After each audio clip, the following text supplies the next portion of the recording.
Di ba? Anong masasabi mo, Cassy? Sa lahat po ng question na po, hindi po ako dami. So, investor ka. Yes po. So, sige. Mr. Chair. Investor po ng ano? Mr. Chair, again po, word win po. Mr. Chair, Cassy, how much did you earn in totality being the incorporator of Whirlwind Corporation? can I not disclose that po? Simple question. You've been a incorporator of Whirlwind Corporation. Kung ikaw ay incorporator, siyempre, at least alam mo kung magkano. Sabihin na lang natin, nung nag-start ka ng, sa Whirlwind Corporation, nung 2019 yung sa 2022. So magkano yung kinita mo na doon? Nagbabayad ka ba ng income tax? Do you have an income tax return? Ipatanong ko po sa tao ko. Basta, Kasi you're handling so much money. Tapos, a simple income tax return, hindi mo masagot. So, be cooperative. Magsabi ka na kasi ng totoo sa amin. Kasi yun lang kami makakatulong sa'yo. Natatakot ka ba sa mga tao na kapaligid sa'yo? Hindi ka natatakot? Hindi ka natatakot makulong? harapin ka ng boss. Ha? Mr. Chair. Ano na? If ever po there's a case against... Haharapin mo na lang yung kaso. Opo. So in other words, you don't want to be protected by being cooperative to this committee, and you will face the music with the court. Is that what you're trying to say? Ay, ibig sabihin, mas gugustuhin mo pang harapin talaga yung kaso mo sa korte kaysa bigyan ka namin ng pagkakataon na maging parte ng aming pinaglalaban dito sa quad committee ito na mag-cooperate ka sa aming investigasyon. So, in other words, you will not be you will not be cooperating anymore by naming names. Yun lang naman hinihingi namin sa iyo kasi mga pangalan Wala po akong may bibigay na pangalan, Mr. Chair. Mr. Chair, Sige, Mr. Chair, Congressman Abante. I'd like to make a motion that we invite Mr. Rainer Chu in this hearing, Mr. Chair. I so move. There is a motion to invite Mr. Rainier Chu. Any second? Second, Mr. Chair. Duly seconded. No objections. Hearing no objections, the motion is carried. Comsec, Oh, Mr. Chair, isa na lang tanong, no?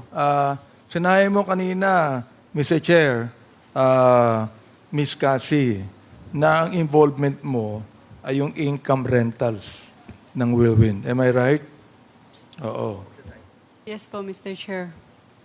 Tanong ko lang ganito. Yung income rentals per square meter, di ba? And per ulo operator. Am I right? Per ulo operator protection. Protection dito sa iyo at kay Mr. Wu. No po. Hindi.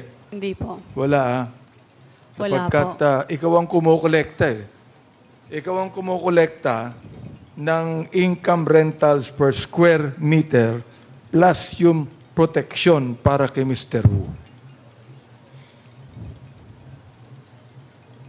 Pakisagot na po. Wala po. Okay. Well, lastly, Mr. Chair, is your lawyer here right now an associate of Attorney Topacio? You are. Yes po, Mr. Chair. May I ask, Mr. Chair, why Attorney Topacio is not here today? Can the lawyer answer, please? Your Honor, please, he has a previous commitment. He was supposed to be ready for yesterday's hearing, but unfortunately, it was transferred to today, Your Honor. Well, Congressman Dan mentioned about what Attorney Topacio did to us. No? Would like to ask from you, if Attorney Topacio owned this, I do not know if this is Facebook or whatever it is. It is called Yes, Yes, Yo. Does Attorney Topacio own this? I understand, Your Honor, that he has a radio program, but I don't know if that is the one, Your Honor. Oh, yes. It says right here, yes, yes, yo. Have a great weekend. And this is what Attorney Topacio is saying. You know, he is trying to appear like he is a young brat when he is actually a very good lawyer. And he is a friend even of this committee. I do not know why he has been saying things against us and bad things about us. Anyway, alam mo may kasabihan tayo, Attorney, Mr. Chair.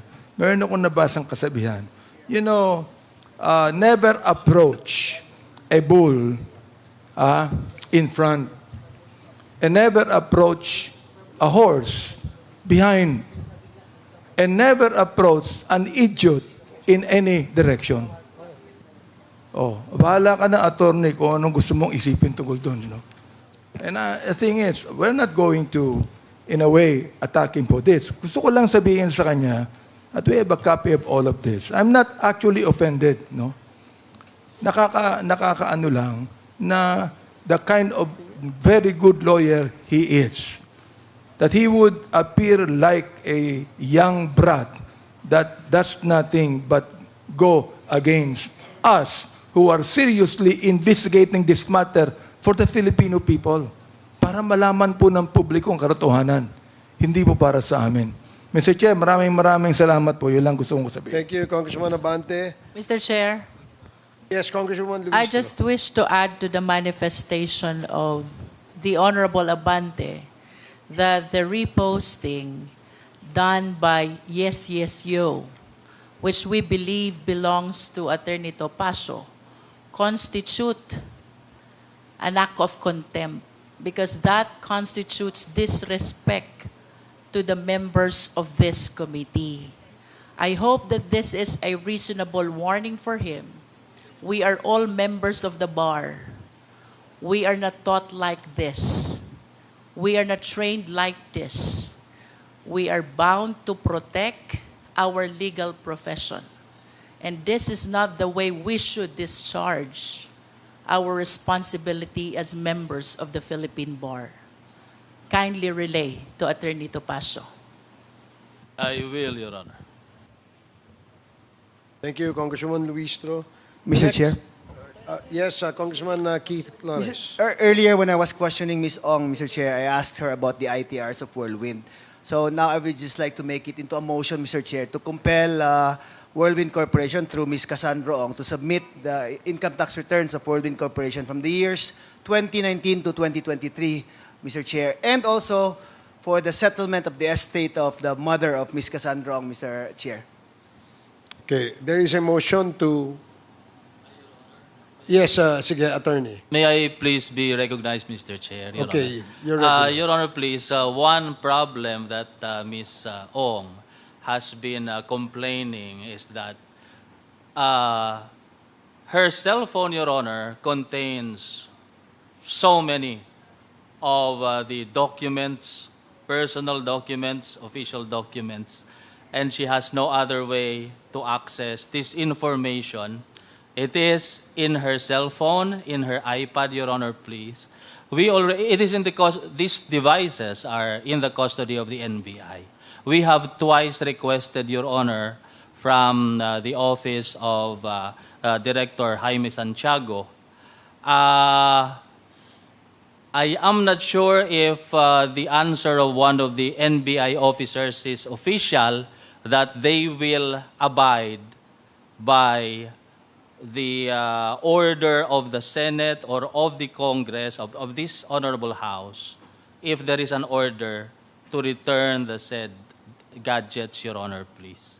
So one reason why Ms. Ong finds it very hard to recall some data, Your Honor, please, is that she has no aid because she don't have hard copies of this, Your Honor, please. Okay, May thank we you. know, please, Your Honor, if there is any remedy from Mr. Chairman, this honorable body. Mr. Your Chairman, if Well, I may. the Quad Committee will make representations to DOJ and NBI and perhaps ask whether we can have the gadgets of Miss Cassandra Ong be turned over to her. Of course, we will abide by what the DOJ would advise us. So, but be assured that the Quad Committee will make representations to DOJ and NBI. May I... Mr. Chair. Sorry. Yes, Congressman Fernandez. Kasi, ano yun, iPhone? Meron kang iCloud? Meron kang cloud? Di ba? Opo, iPhone po, pero wala siyang... hindi ko po Hindi kasi... ka naka-cloud? Hindi siya naka-shared po eh.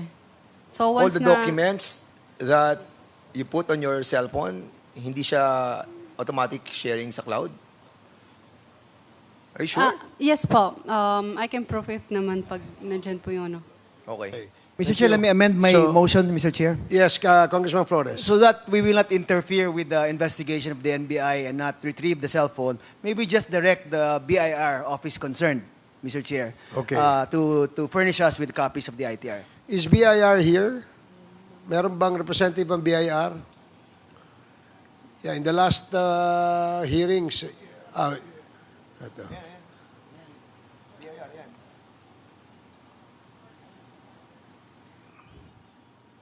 Can you state your name? I am Attorney Scanton Orculio from the Bureau of Internal Revenues, Legal and Legislative Division, Mr. Chair. Okay, there is a request from Congressman Flores with respect to the ITR of the Whirlwind Corporation and Miss Cassandra Leong on the periods 2019 to 2023, Mr. Chair. 2019 to 2023. Can you provide this committee those information? Unfortunately, Mr. Chair, they are protected by Section 270 of the Tax Code, which prohibits the BIR or any of its officers from divulging tax returns and other information of a taxpayer to anyone, sir. It is a criminal liability for us. But if we could ask Mr. Chair for a written permission from Ms. Cassandra.